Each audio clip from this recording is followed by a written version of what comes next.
আসসালামু আলাইকুম রহমতুল্লাহ। ভিউয়ার্স, আপনারা কেমন আছেন? অনেক দিন হলো টিউটোরিয়াল পাবলিশ হচ্ছে না। টিউটোরিয়াল পাবলিশ না হওয়ার কারণ হচ্ছে যে আমি যে সাউন্ড সেটআপে টিউটোরিয়ালগুলো তৈরি করতেছি, টিউটোরিয়ালগুলোতে প্রচুর নয়েজ তৈরি হচ্ছে। এই নয়েজ তৈরি হওয়ার কারণে আমি বয়া mm1+ যে কন্ডেন্সার মাইক্রোফোনটা আছে বাজারে, সেটা আমি পারচেস করেছি।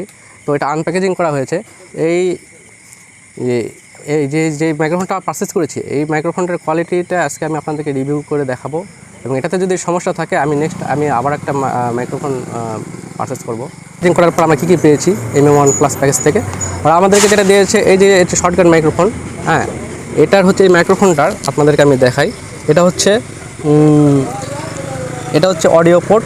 হ্যাঁ, আর দেন এটা হচ্ছে আউটপুট। হ্যাঁ, এখানে হচ্ছে আউটপুটের এখানে প্রসেস আছে, এর মাধ্যমে আপনি ডাইরেক্ট আপনার সাউন্ডটাকে আপনি রিয়েলাইজ করবেন আপনার ভয়েসটা কেমন আসতেছে।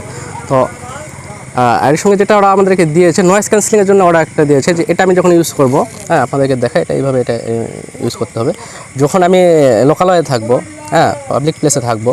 হ্যাঁ, তো তখন দেখা যাচ্ছে যে নয়েজ ক্যান্সেলিংয়ের জন্য আমি এই অংশটুকু আমি ব্যবহার করতে পারবো। তো যাই হোক, আমি এখন আপাতত এটা আমি ব্যবহার করতেছি না। এটা ছাড়াই আমি আপনাদেরকে আগে ফার্স্ট একটা রিভিউ দিয়ে নিচ্ছি। আর তার সঙ্গে দিয়েছে, এটা হচ্ছে আপনার যারা মোবাইলে যারা ব্লগ তৈরি করেন, হ্যাঁ তাদের জন্য এটা। হ্যাঁ, মোবাইলে যারা ব্লগ তৈরি করেন, মোবাইলে এটা এইভাবে সুন্দর করে এটা সেট আপ করে নিতে পারবেন।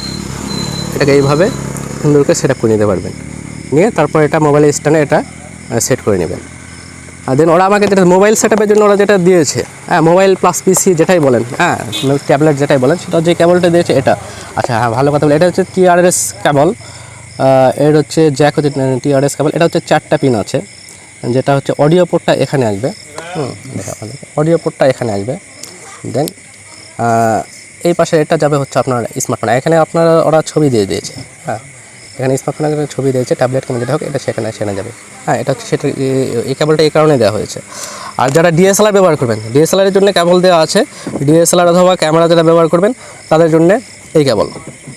আচ্ছা, এখন আমার যেটা মনে হচ্ছে যে আমি এই মাইক্রোফোনটা দিয়ে মেবি আপনাদের জন্য টিউটোরিয়াল তৈরি করতে পারবো না।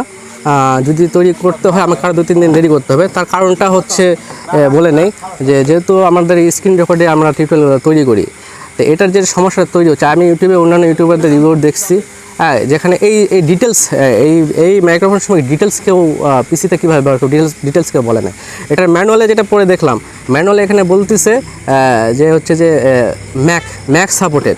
হ্যাঁ, আপনারা বিভিন্ন ওয়েবসাইটে দেখবেন যে তারা অনলাইনে সেল করতেছে, দেখবেন যে ওখানে লেখা আছে স্মার্টফোন সাপোর্ট করবে, দেন সাপোর্ট করবে হচ্ছে আপনার ক্যামেরা সাপোর্ট করবে, ট্যাবলেট দেওয়া আছে, পিসি উল্লেখ করা আছে।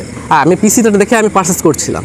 কিন্তু পিসির পরে এখন ওদের ম্যানুয়ালে দেখতেছি পিসিতে তো আপনার উইন্ডোজও থাকতে পারে, কিন্তু এখন ম্যানুয়ালে দেওয়া আছে উইন্ডোজ সাপোর্টেড না। উইন্ডোজ সাপোর্টেড তখনই হবে, আমি ওদের সাপোর্টে ফোন করেছিলাম। হ্যাঁ, সাপোর্টে ফোন করার পরে আমি সাইটটার নাম বলতেছি না, বাংলাদেশের একটা ভালো ইম্পোর্টার কোম্পানির কাছ থেকে মালটা আমি পারচেস করছি। ওদের সাপোর্টে ফোন দেওয়ার পর আমাকে যেটা জানাইছে সেটা হলো যে এটা পিসিতে উইন্ডোজে সাপোর্ট করবে, সেটার জন্য হচ্ছে আমাকে TRS কনভার্টার নামে একটা কনভার্টার পারচেস করতে হবে। দেন ওই পারচেসটার মাধ্যমে আমার বলে দিই ওই কনভার্টারটা কাজ হবে যে এখানে যে 4টা পোর্ট আছে, হ্যাঁ 4টা পোর্ট আছে, ওই TRS কনভার্টারের কাজটা হবে কি আমার এই পোর্টটাকে 4:3 কনভার্ট করবে। দেন 3-তে যদি কনভার্ট করে তাহলে ওটা আমাদের ল্যাপটপে উইন্ডোজে সাপোর্ট করবে। ওরা আমাদেরকে এটা জানাইছে। তো আমি ওটা চেক আপ জন্য আমি আবার ঢাকাতে পারচেস করবো এটা। দেন তারপরে ওখান থেকে চেক আপ করে যদি অডিও যদি কোয়ালিটি ভালো হয়, হ্যাঁ যদি ওই কনভার্টার ইউজ করার পরে যদি ভালো হয়, দেন ওরা আমাকে আবার এটা কুরিয়ারে পাঠাবে। আর যদি দেখে উইন্ডোজ সাপোর্ট না করে তাহলে আমি নেক্সট অন্য কোনো মাইক্রোফোন পারচেস করব। তো যাই হোক, এত কথা না বলে এখন আমি রিভিউ, আর এতক্ষণ ধরে আপনাদের সঙ্গে যে কথাটা বলতেছি বয়া M1 মাইক্রোফোনে কথা বলতেছিলাম। তো এটা রিভিউ আপনারা অবশ্যই বুঝতেছেন এটা সাউন্ড কোয়ালিটি কেমন।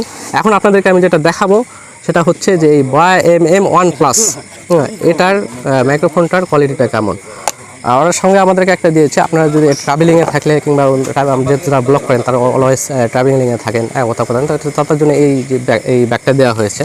হ্যাঁ, এই ব্যাগের মাধ্যমে করে সহজে আপনারা পারচেস ক্যারি করতে পারবেন। তো যাই হোক, আমি সাউন্ড কোয়ালিটিতে আমি এখন আপনাদেরকে দেখাবো। ফার্স্টে যে আমি এটার ডাইরেক্ট আমি নয়েজ ক্যান্সেলিংটা ডিভাইসটা আমি ইউজ করতেছি না, আমি ডাইরেক্ট আমি শর্টগানটাকে আমি স্মার্টফোনের সঙ্গে কানেক্ট করব। ব্যাস, এখন এটা স্মার্টফোনের সঙ্গে কানেক্ট করার পরে কথা বলবো। আর স্মার্টফোন আবার স্মার্টফোনের সঙ্গে কানেক্ট থাকবে, এটা সামনে থেকে ফোন থেকে এটা নয়েজ থেকে ক্যাপচার করবে। আচ্ছা, এটা একটা ক্লিপ নিয়ে নিলে ভালো। তুমি আরেক কাছে আসো দেখি।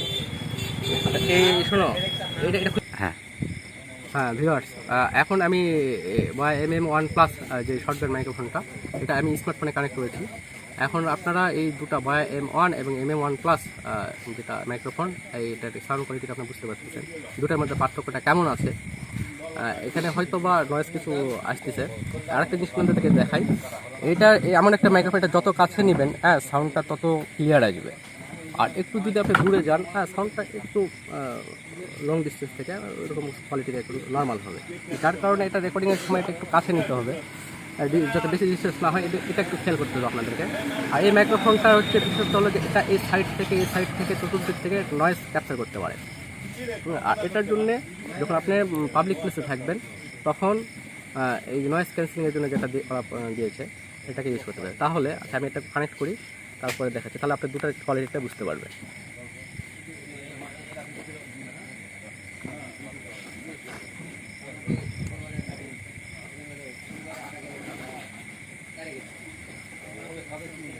হ্যাঁ ভিউয়ার্স, এখন আমি নয়েজ ক্যান্সেলিংয়ের জন্য এটা ইউজ করতেছি। এখন আপনি দুই রকমের ভয়েসের আপনার পার্থক্য আপনার বুঝতে পারতেছেন যে এটা ইউজ করার পরে সাউন্ড কোয়ালিটির একটু ডিফারেন্স আসছে, অবশ্যই আসছে, এটা আপনারা অবশ্যই বুঝতে পারতেছেন। তো এই ছিল আমার Boya mm1+ মাইক্রোফোনের রিভিউ। আমার মনে হয় এরকম ডিটেলসে এখন পর্যন্ত ইউটিউবে কেউ Boya mm1+ নিয়ে কেউ রিভিউ দেয় নাই। আমি যদি পাইতাম তাহলে আমি Boya mm1+ কেনার আগে আমি হয়তো ওই কেবল সহ টিআরআরএস কনভার্টার সহ আমি পারচেস করতাম, কিন্তু অথবা আমি অন্য কোনো মাইক্রোফোনে কনভার্ট হয়ে যেতাম। যেহেতু আমরা যারা টিউটোরিয়াল তৈরি করি, টিউটোরিয়াল যেটা ব্লগ তৈরি করতেছি, তাদের কিন্তু আমাদের মূলত পিসিতেই বেশি কাজ থাকে এবং আমরা স্ক্রিন রেকর্ডের মাধ্যমে কাজ করে থাকি। তো সেক্ষেত্রে হয়তো বা আমি এই মাইক্রোফোনটা আমি পারচেস করতাম না, আমি হয়তো অন্য কোনো ওয়েতে যেতাম। তো আমার ইউটিউবে যদি ভালো রিভিউ পাইতাম তাহলে হয়তো আমি এই মাইক্রোফোন আমি পারচেস করতাম না। তখন দেখা যাক ওরা আমাদেরকে কীরকম সাপোর্ট দেয়। দেন তার উপরে আমি আবার নেক্সট উইকে আমি আপনাদের জন্য টিউটোরিয়াল তৈরি শুরু করবো। আর যদি ভিডিওটি দ্বারা আপনাদের যদি কারো কোনো উপকৃত হন তাহলে অবশ্যই ভিডিওটি আপনারা শেয়ার করবেন। কমেন্টের মাধ্যমে আপনাদের মতামত জানাবেন ভিডিওটি কেমন লাগলো, এবং আপনাদের যেগুলো সমস্যা থাকবে সেই সমস্যাগুলো আমাদেরকে জানাবেন। তো ভিউয়ার্স, আজকে এ পর্যন্তই। আসসালামু আলাইকুম ওয়া রাহমাতুল্লাহ।